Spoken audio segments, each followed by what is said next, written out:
नमस्कार साथियों, welcome to AIIMS academy और मैं आपका अपना अक्षय सर। चलो आज डिस्कस करते हैं हम कैबिनेट मिशन प्लान के बारे में जो आया था 1946 में। अच्छा, कैबिनेट मिशन प्लान को क्यों भेजा गया इंडिया? ध्यान सुनना कि जब वर्ल्ड वॉर चली हुई थी तो ब्रिटिश गवर्नमेंट ने पार्ट लिया था वॉर में, जिसका वो साथ दे रहे थे जर्मनी के चांसलर हिटलर का।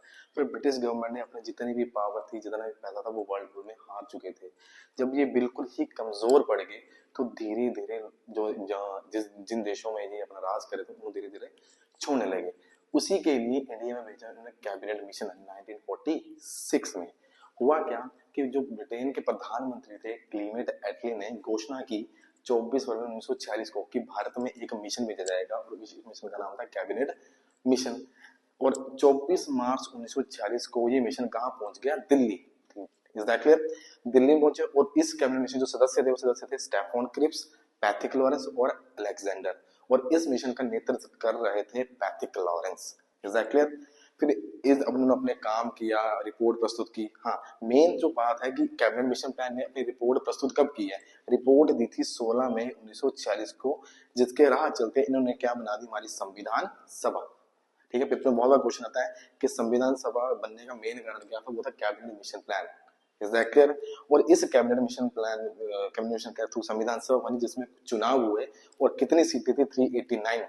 ठीक है, टोटल जो मेंबर थे कैबिनेट संविधान सभा में वो 389 मेंबर थे, जिसमें बहुत ही कम सीटें मिली मुस्लिम लीग को।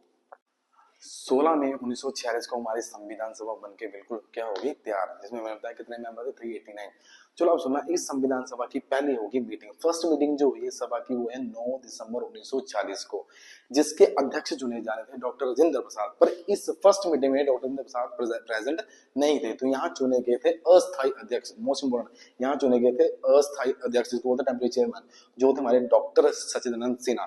तो क्वेश्चन बहुत बार है कि संविधान सभा के अस्थायी अध्यक्ष कौन थे? डॉक्टर सच्चिदानंद सिन्हा। फिर अगली मीटिंग हुई 11 दिसंबर 1946 को, जिसमें चुने गए स्थायी अध्यक्ष कौन? डॉक्टर राजेंद्र प्रसाद। और साथ में चुने गए इस संविधान सभा के सलाहकार BN राव और उपाध्यक्ष चुने गए डेप्यूटी चेयरमैन HG मुखर्जी।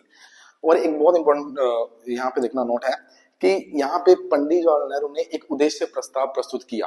कब किया? 13 दिसंबर 1946 को। बड़े पेपर में है कि पंडित जवाहरलाल नेहरू ने उद्देश्य प्रस्ताव संविधान सभा में कब प्रस्तुत किया था? वो किया था 13 दिसंबर 1946 को। तो और बेहतर जानकारी जानने के लिए जुड़े रहे एमर्स एकेडमी के साथ और सब्सक्राइब करें एमर्स एकेडमी को यूट्यूब पे। धन्यवाद।